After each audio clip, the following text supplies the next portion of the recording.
That morning, Carol woke up before sunrise. Since Dennis's death, the silence of the house had become her routine, a heavy silence which didn't hurt like before but was still there, reminding her of what was no longer there.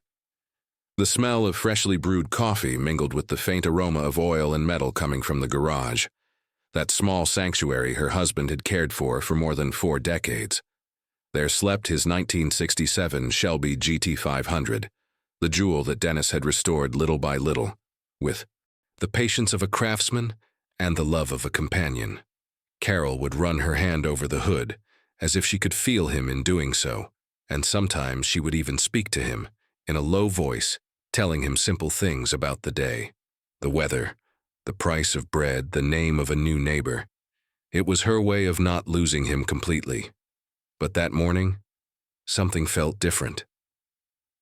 As she walked toward the kitchen, Carol noticed through the window that the garage door was ajar. Dennis would never have left it that way, not even by accident. She felt a knot in her chest and, still in her robe, went there. The air had a different smell, a hollow, empty one. When she turned on the light, she suddenly understood everything. The Shelby was gone. The space where the car's metallic blue reflection used to shine was now just a rectangle of cold concrete. For a moment, Carol thought she was dreaming. But no. Her hands shook, and she had to brace herself against the wall to keep from falling. There was no need to look any further. She knew something terrible had happened, and that nothing would ever be the same again. Minutes later, she heard a car pulling up in front of the house. She recognized the sound of the engine before she saw them. It was Brian.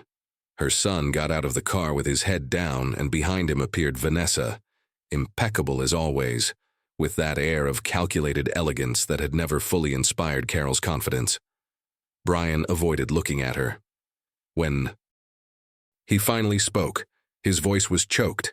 He told her he had sold the Shelby. $15,000, he explained quickly, almost stuttering, to finance a business trip and vacation to Paris that Vanessa had planned. For him, the car was sitting and could be used for something useful. Carol stood still, speechless. She didn't even have the strength to scream. She only felt a pang rise in her chest, as if she had been betrayed twice, once by the robbery, once by the indifference. Vanessa spoke next in that polite tone that sounded condescending.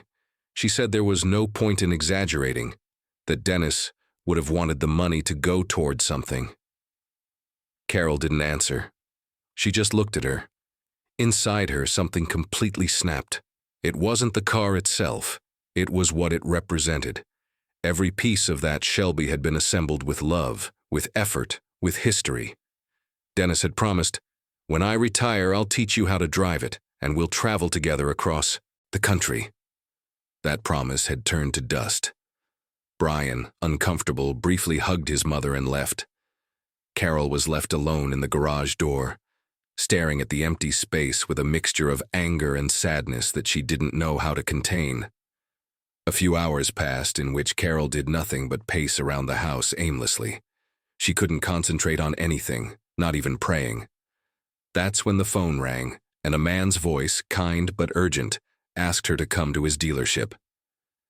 "This is Tom Graves," he said. "I bought the Shelby a few hours ago, Mrs. Bennett, but there's something you need to see.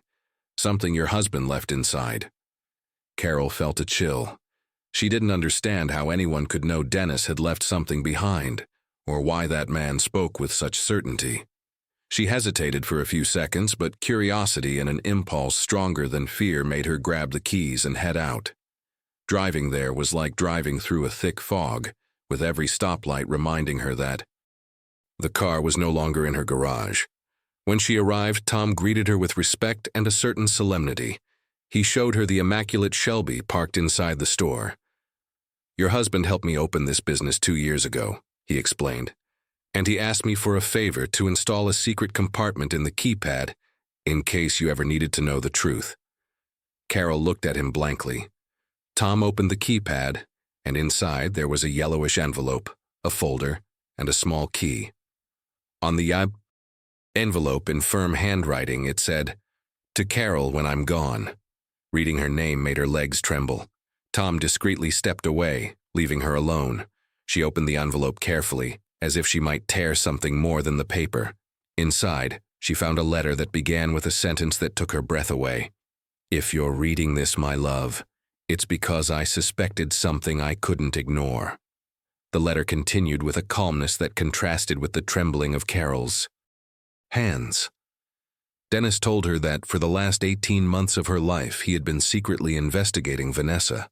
He discovered her real name was Linda Marsh, a woman who had married under different identities in several states, deceiving vulnerable men and families. She always repeated the same pattern, seducing the adult children of elderly parents, convincing them to sell family assets, and disappearing with the money. Dennis had gathered evidence, photographs, documents, records, fearing that, one day Carol would find herself alone and manipulated. At the end of the letter, he wrote, "If anything happens to me, trust Tom and follow the leads. I did everything to protect you even after I left." Carol brought her hands to her mouth, trying to contain the tears that burned in her chest. The folder contained everything the letter mentioned: marriage certificates, copies of forged licenses, and names of men she'd duped. There was also a contact list. Among them were Stanley Wright and George Murphy, previous victims. Carol called them that same afternoon, still shaking. Both confirmed what Dennis had written. Vanessa, or Linda, had destroyed their families, stolen property, and disappeared without a trace. She now understood the real danger inside her own home. As she closed the folder, she felt a mixture of fear and relief. Fear, because she now knew she hadn't imagined the signs. Relief, because Dennis, even in death, was still watching over her. For the first time since his departure, Carol felt he was there somehow, guiding her. That same night, Tom gave her the contact information for Peter Coleman, a retired detective who had worked discreetly with Dennis before his death. Carol called him without much hesitation. Peter met her the next day at a small cafe far from the center. He was an older man, with a calm gaze and a notebook full of notes. He confirmed everything. Dennis had hired him to track Vanessa from the beginning. Her husband got suspicious when she started asking questions about the family assets, Peter said. He knew something wasn't right. Carol listened to him silently, trying not to break down. He showed her photos, receipts, bank statements. Vanessa had opened accounts in Brian's name, covertly transferring money. What seemed like paranoia on Dennis's part was actually an act of foresighted love. With each new test, Carol felt her sadness transform into something else. Determination. She no longer saw herself as a fragile widow. She felt she had a mission. All her life she had cared for others, patients, family members, friends. But she had never stood up for herself. Now she understood that she had to do it, not only for herself, but for Dennis and Brian, even though their son didn't yet fully deserve it. She spent the night reviewing the documents, sorting names, dates, and recording every detail. On the study wall, she hung a photo of Dennis with the Shelby, and beneath it, the key to the safe he had left. She didn't know exactly what it would unlock, but she sensed that the end of that story was near. Over the next few days, Carol prepared in silence. She didn't say anything to anyone in the neighborhood, not even her friend and neighbor June, who often stopped by in the afternoons for tea. She tidied the house, reviewed old papers, and waited for the right moment. Peter showed her how to keep digital copies of everything, in case anything went wrong. The old woman listened attentively, never losing her cool. She had learned over years of nursing that serenity was a form of resilience. Sometimes, as night fell, she would look at the empty space in the garage and murmur, "Almost there, Dennis. Almost there." Every word was a promise of justice, not revenge. She knew Vanessa and Brian would be back soon from their trip to Paris, and she had to be ready to face them without losing control. The day before her return, Carol went to the bank with the key Dennis had left. There, the manager opened a safe deposit box in her name. Inside was a blue folder and a sealed envelope. Inside were shares of a technology company Dennis had bought years earlier. As he looked through the papers, the manager looked up in surprise. "Mrs. Bennett, This is worth much more than you imagine." It was more than $300,000. Carol was speechless. The envelope contained a brief note written by Dennis. "In case you ever need to start over." She left the bank with moist eyes, not knowing whether she was crying out of gratitude or sadness. In that moment, she realized that her husband hadn't just left a legacy. He'd left an entire plan to save her. Brian and Vanessa returned a week later, tanned and smiling, as if nothing had happened. They brought gifts, French perfumes, and photos of elegant dinners. Carol greeted them with the calm of someone who already knows the truth. She served them coffee, listened to each story, and feigned a polite smile. While Vanessa chatted about boutiques and wine tastings, Carol watched her gestures, the way she controlled Brian's every word, how she subtly interrupted him when he tried to share something of his own. She knew there was calculation behind that sweet voice. At one point, Vanessa mentioned the car. "It was probably best to sell it, darling. No one used that old thing." Carol looked down, but her mind was already elsewhere, thinking of the exact moment to expose her. During dinner, Vanessa changed her tone. Between trivial comments, she slipped in carefully chosen phrases. "This house must be difficult to maintain alone, huh, Carol? You should consider something smaller, something less work." Brian nodded distractedly, as if these ideas were already familiar to him. Carol listened to them in silence, remembering Peter's words. "She'll try to convince your son that you can't manage your own affairs." She didn't reply, just got up to pour more wine. She knew any reaction could be used against her. When the couple left, she stared at the empty table. For the first time, she felt not pain, but a precise coldness, that of someone about to return every blow with intelligence. The next morning, Carol called Brian and asked him to stop by the house alone. Her voice was calm, almost maternal, and he agreed, suspecting nothing. When he arrived, she greeted him in the living room with a table covered in folders, envelopes, and photographs. "I want you to see something before we talk about the house," she said. Brian looked at her, confused, but sat down. Carol showed him the first photo. Vanessa, under a different name, standing next to an older man at a wedding in Texas, then another, in Florida, and yet another, in Arizona. Each image was a shock of reality. Brian tried to laugh, to deny it, to say there must be a mistake, but Carol handed him the marriage certificates and the victims' reports. "Your father figured it all out before he died," she added. Brian stood up, furious. He said his mother was being manipulated, that someone wanted to separate them, that Dad wouldn't have done that. Carol didn't argue. She just asked him to take the documents and verify them himself. When he left, she felt a strange emptiness, as if she had opened a wound that had been covered for years. That night, the phone rang. It was Brian, his voice breaking. "Mom, it's all true." He spoke between sobs, begging for forgiveness, saying that Vanessa had tried to convince him that his mother was sick, that she needed guardianship, and that selling the house would be the best thing for everyone. Carol listened to him silently. She didn't interrupt. When she hung up, she allowed herself to cry, not out of pain, but out of relief. Her son had finally woken up. That same night, while Brian tried to confront Vanessa, she initially denied everything, with the serenity of someone who knows how to lie without flinching. Then, realizing the evidence was irrefutable, she changed her strategy. She began to scream, play the victim, and accuse him of betrayal. But when she mentioned the possibility of going away for a few days to clear her head, Brian realized she was planning to escape. He called his mother and Peter, who quickly contacted the police. Upon reviewing her credit card and passport transactions, they discovered Vanessa had a flight booked for the next morning, bound for Lisbon. She wasn't traveling alone. She had bought tickets in another name and was packing luxury luggage, paid for, out of Brian's accounts.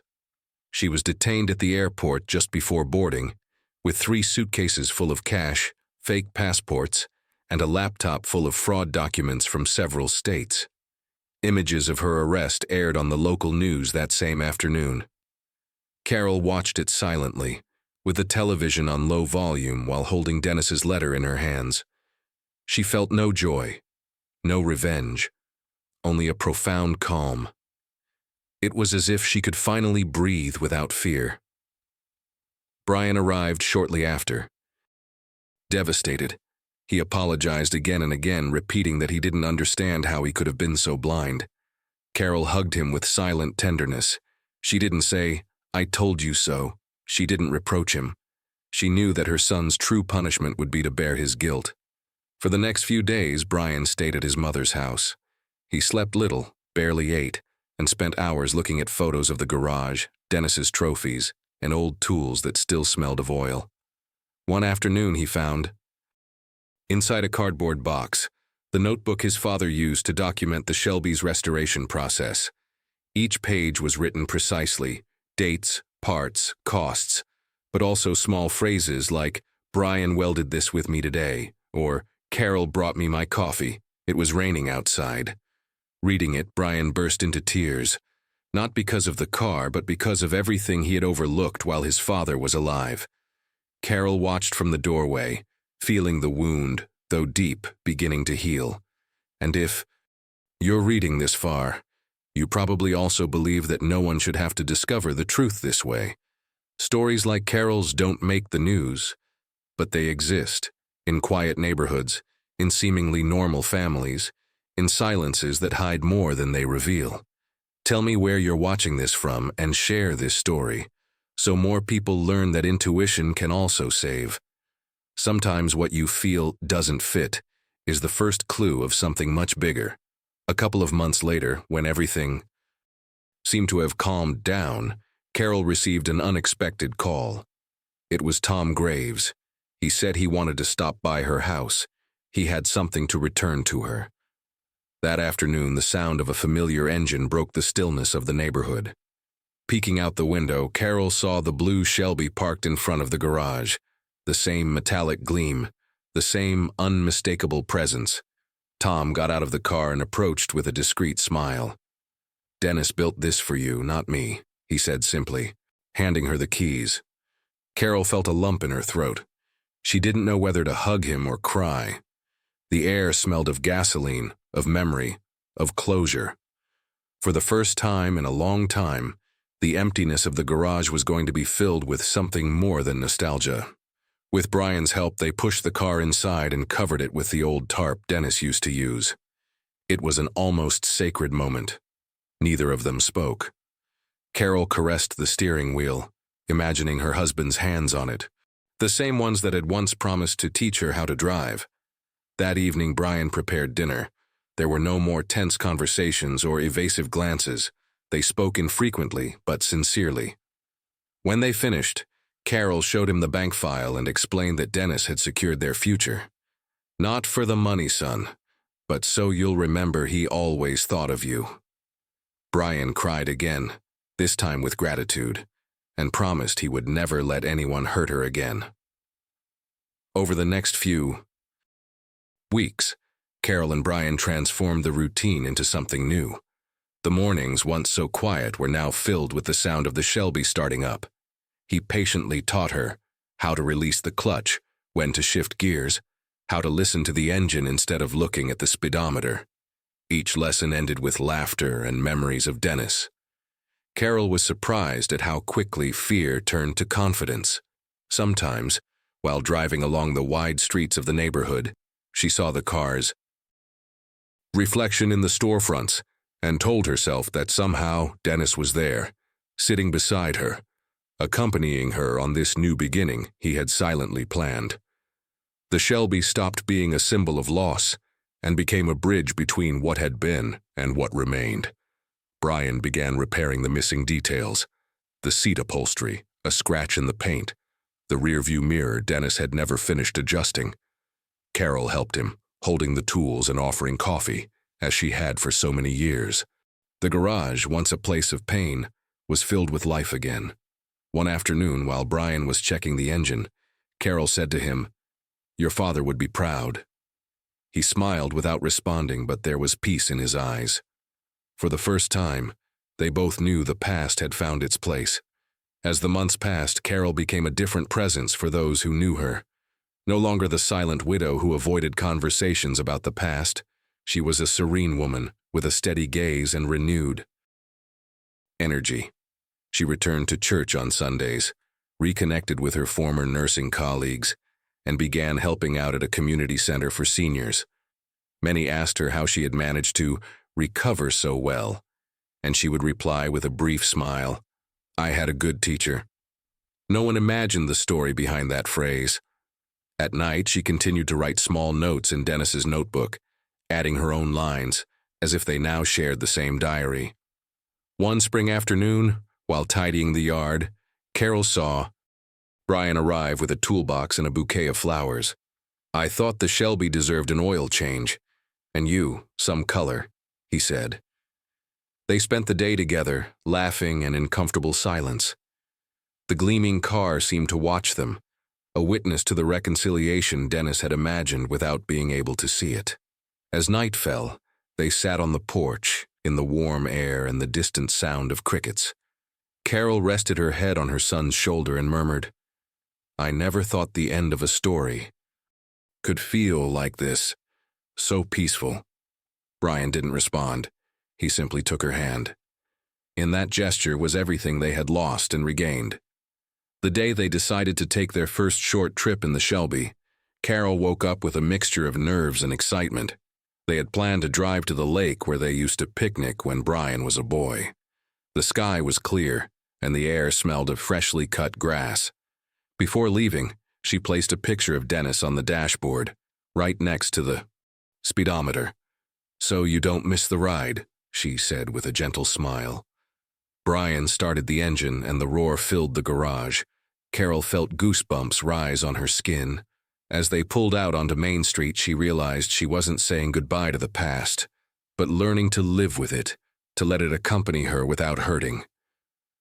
The drive was peaceful. They passed through the same landscapes they had once explored as a family. The wheat fields, the old rusty mill, the half-fallen sign, advertising the town's cafe.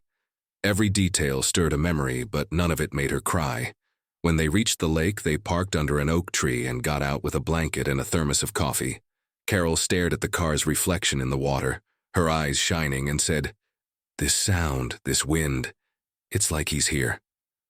Brian watched her silently, knowing she was right.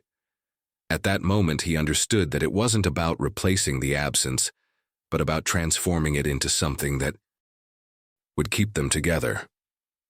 On the way home, the atmosphere inside the car was different. There was no music or conversation, just the constant sound of the engine and the wind hitting the windows. Carol felt a peace she hadn't felt in years. For the first time in a long time, she wasn't afraid of the silence. She accepted it as part of her, like a new companion. As they crossed the neighborhood, some neighbors leaned out to greet them. The woman who had previously avoided eye contact now smiled and raised her hand. As she parked in the garage, Carol slowly turned off the engine and stood for a moment, staring at the lights on the dashboard. She didn't want to get out yet. It was as if that final moment closed a circle that had remained open for too long. In the following days, Brian returned to work, but he continued to visit his mother every weekend. He brought fresh bread, fixed small things around the house, and sometimes they just sat in silence, watching television or looking through old photos. Carol sealed all the investigation documents in a box and gave them to Peter's lawyer, who arranged for Vanessa's victims to receive a portion of the recovered assets. It was his way of closing the cycle, of returning to the world some of the balance Dennis had sought. Deep down, he knew that justice doesn't always come in the courts. Sometimes it comes in the form of inner peace. Over time, Carol and Brian found a routine that connected them without words.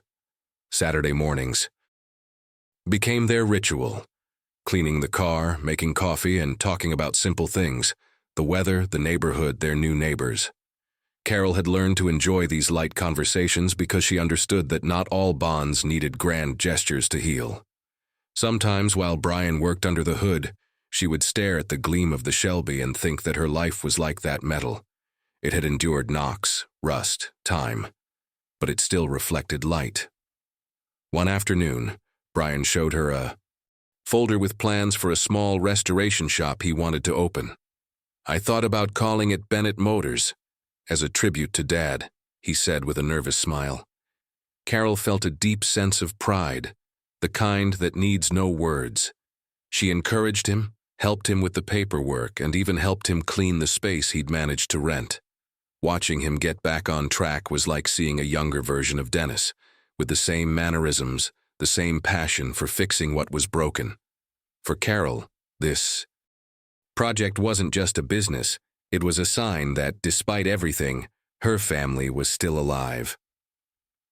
The workshop opened that summer, with a simple sign and a framed photo of Dennis by the door. On opening day, several neighbors stopped by to congratulate Brian. Some had heard rumors about what had happened to Vanessa, but no one dared to ask. Carol stood in a corner, watching with a mixture of pride and nostalgia. When Brian first turned on the air compressor and the sound filled the space, she felt her family's story had taken an unexpected turn, from pain to rebirth. That metallic sound, which she had previously associated with work, was now music, a melody of continuity and repair. In the following months, the garage began to thrive. Brian took orders for antique cars, and Carol, although now retired, helped him with the accounting. Their garage smelled of oil and paint again, but this time without the sadness. Photographs of Dennis and thank you notes from satisfied customers hung on the walls. Sometimes, after closing up for the night, Carol would spend a few minutes alone, running her fingers over the hood of the Shelby, recalling each step of that journey. It wasn't just a car, it was the testament to a story that had survived betrayal, fear, and time. With the stability of the workshop and her calm restored, Carol began to write her own version of what had happened. Not to publish it, but as a way to organize her thoughts. Every night she jotted down memories, feelings, fragments of conversations with Dennis that still echoed in her head. She called the notebook "The Things I Learned When Everything Fell Apart." In it, she talked about trust, about the silences that are also warnings, about the strength one doesn't know one has until one has no other choice. It was her way of making sense of what she had experienced, of leaving an emotional legacy for her son, so that one day he would understand how hard it is to stay on your feet when the world seems to be falling apart. Sometimes, as she wrote, the sound of the workshop accompanied her like a familiar heartbeat, the sound of the tools, the smell of gasoline, the constant tapping of metal. All of it reminded her that she was alive, that she was still building something. She no longer needed to fill the gaps with memories because the present had become enough. Her once tired face regained color, her gaze, firmness. Neighbors noticed the change. They said she seemed like a different person. Carol knew it. She wasn't different, she was the same woman, but finally free from the weight of what wasn't said, from the fear of being alone. And in that process, she understood that solitude can sometimes also be a refuge. With autumn came colder days, and the garage began to fill with cars needing maintenance before winter. Brian worked tirelessly, and Carol, true to form, appeared every afternoon with a thermos of coffee and a smile. It was her way of remaining present, without intruding. Sometimes customers recognized her and asked for advice on healthcare or stories about Dennis. She responded calmly, with that serene tone only possessed by people who've been through it all and survived. In those moments, Carol understood that her purpose had changed. It was no longer about enduring, but about passing on what she'd learned. One night, after closing the shop, Brian proposed something unexpected. "Mom, I want us to take the trip Dad planned, not across the country, but at least to the coast." Carol looked at him in surprise. She had thought about it many times, but never dared to say it. She nodded with a slight smile. They spent the next few weeks preparing the Shelby. They checked the engine, changed the tires, cleaned every detail. The day before leaving, Carol placed Dennis's letter in the glove compartment. "So he can come with us," he said. She slept little that night, between excitement and a newfound peace.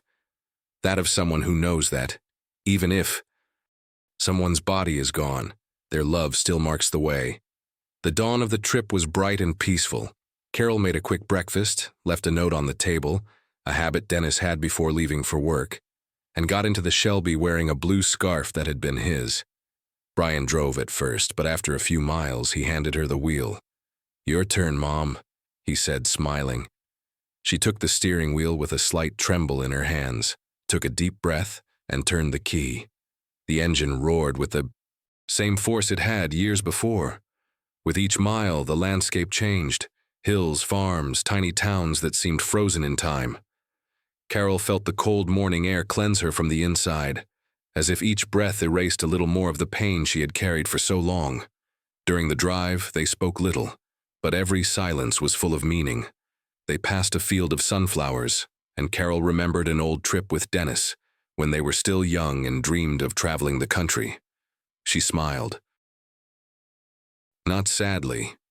At a gas station, while Brian checked the tires, she went in to buy some water and a postcard with a phrase that caught her attention. "True love never ends, it just changes shape." She put it in her pocket without saying anything. It was exactly what she felt.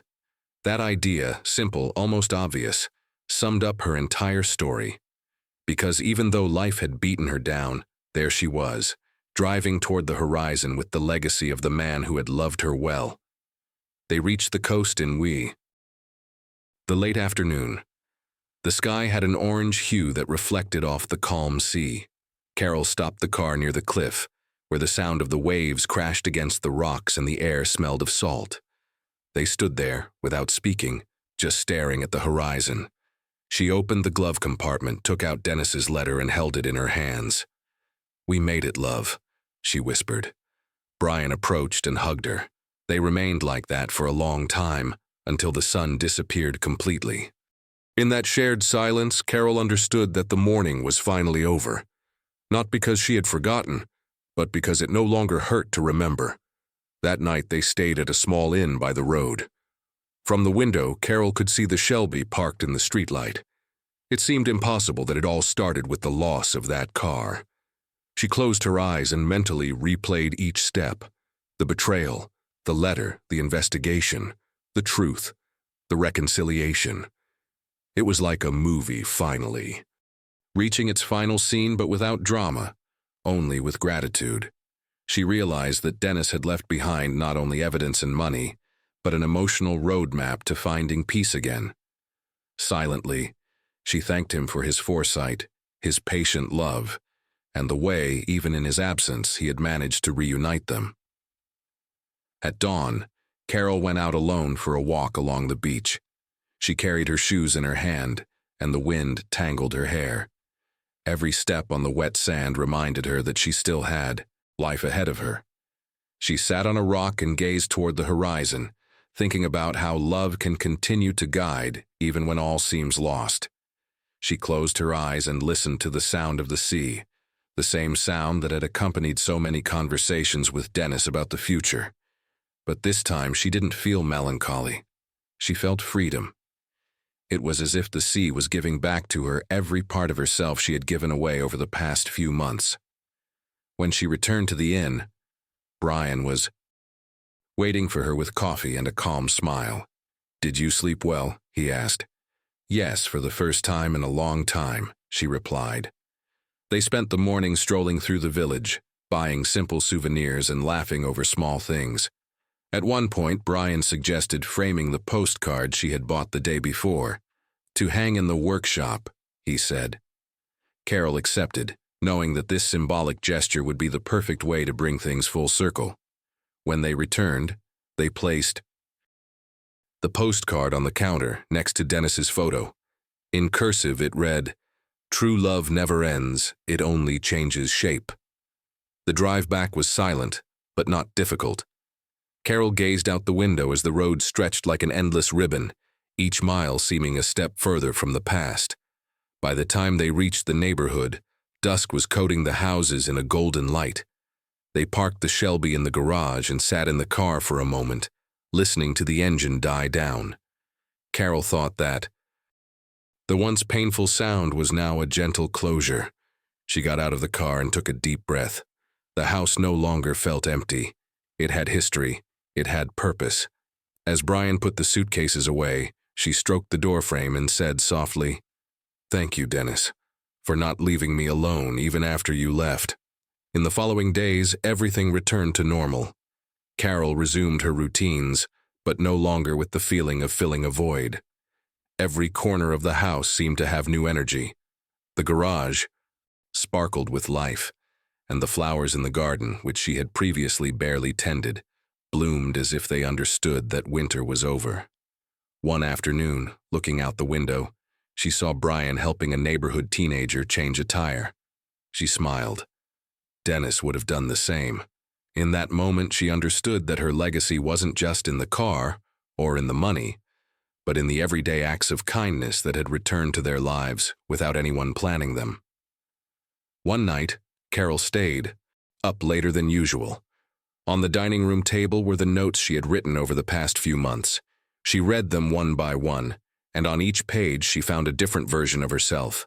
The wounded woman, the one who doubted, the one who feared, and finally, the one who decided to face it all. She smiled tenderly. She didn't fully recognize herself, but she didn't repudiate herself either.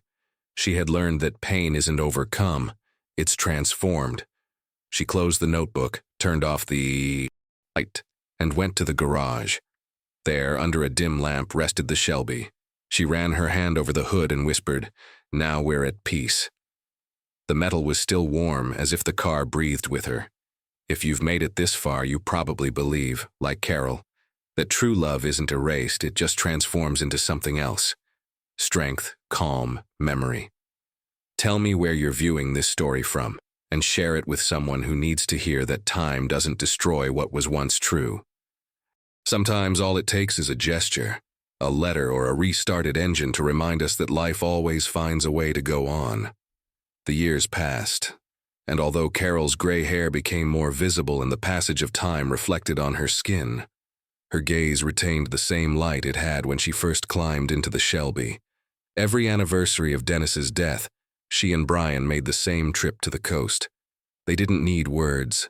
The journey had become a silent ritual of gratitude. Sometimes they carried flowers. Other times they just let the wind do its part. In town, they were known as the Bennetts in the blue car. No one knew the whole story, but everyone sensed something different about them. A serenity that only those who have understood that love, when it's true, never ends. It just changes shape.